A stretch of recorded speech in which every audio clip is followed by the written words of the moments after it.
Verbs in the passive voice allow the action to happen to the subject instead of having the subject do the verb. So in the sentence, the boy will have been taught by the teacher, the subject, the boy, is receiving the teaching. Often, but not always, our sentence will have an agent, here, by the teacher. The passive voice for perfect system tenses, that is, the perfect, pluperfect, and future perfect, are very similar in their formation. This video will cover the passive voice for the future perfect tense. Before we start, we have to talk about principal parts of verbs. Normal transitive verbs, that is, verbs that typically take a direct object, like to teach, doceo, have four principal parts. Here they are: doceo, docēre, docuī, doctus. Sometimes the fourth principal part will be doctum, where the ending is a um instead of a us. It all depends on the style of teaching and the text. I will use the us ending for the fourth part for this video.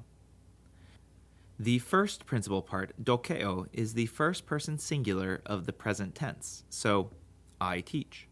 The second part, docēre, is the present active infinitive, to teach.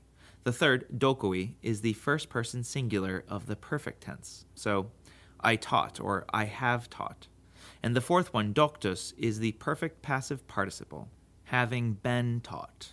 Or if you're using the form, it's the accusative supine, but no matter about that one.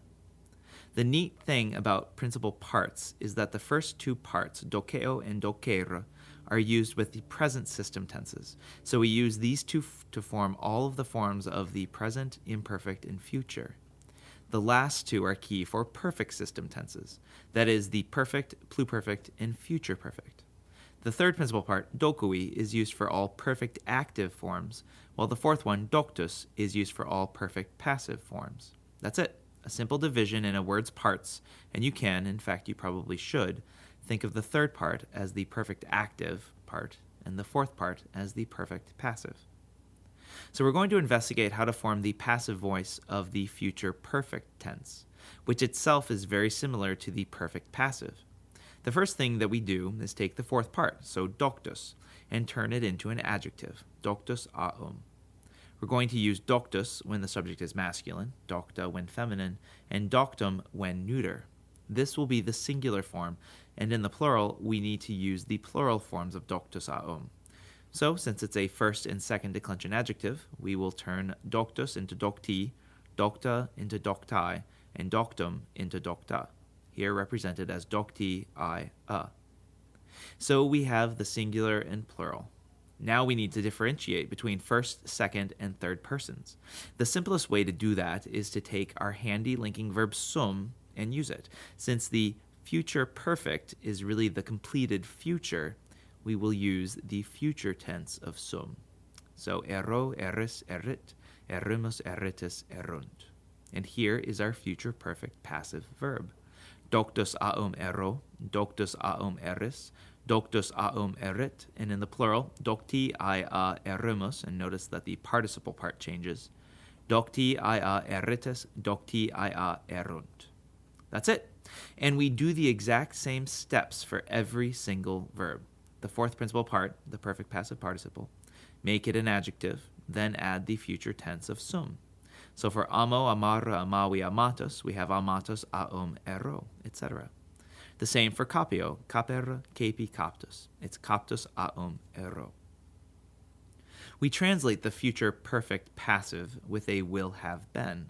So doctī erunt is they will have been taught. Notice that the will here represents the future, the have the perfect, and the ben shows the passive nature of the word. And in Latin, you have the perfect passive form, doctī, and the future, erunt. So gosh, this really is the future perfect passive. Remember, too, that the Latin verb in perfect passive tenses will identify the gender of the subject, which we don't typically do in English, especially in the first and second persons. So if I should say, docta ero, I will have been taught, you should immediately pick up that the person talking is female, not male. So really, I should say, doctus ero. Likewise, doctī erumus has to be we, men, will have been taught, or at least one man, since Latin defaults to the masculine when some of the members are masculine. You won't really see the future perfect passive that often. It's the completed future, and really only used in situations where the future itself is being discussed, and the future perfect when the past of the future is involved. So in all 10,000 lines of the Aeneid, a future tense verb shows up just 418 times, and the future perfect happens just, 36 times. That's active and passive forms, 36 out of 10,000 lines. 95% of the time, these two tenses will be used in direct speech, simply because the future isn't a tense used in narration.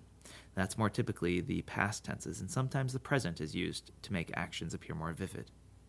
The future perfect passive has to be the least used of any indicative tense form. So why learn the future perfect? Because it's there, and because it's really just a logical step away from the perfect and pluperfect passive, two very important tenses. Hey, why learn Latin at all?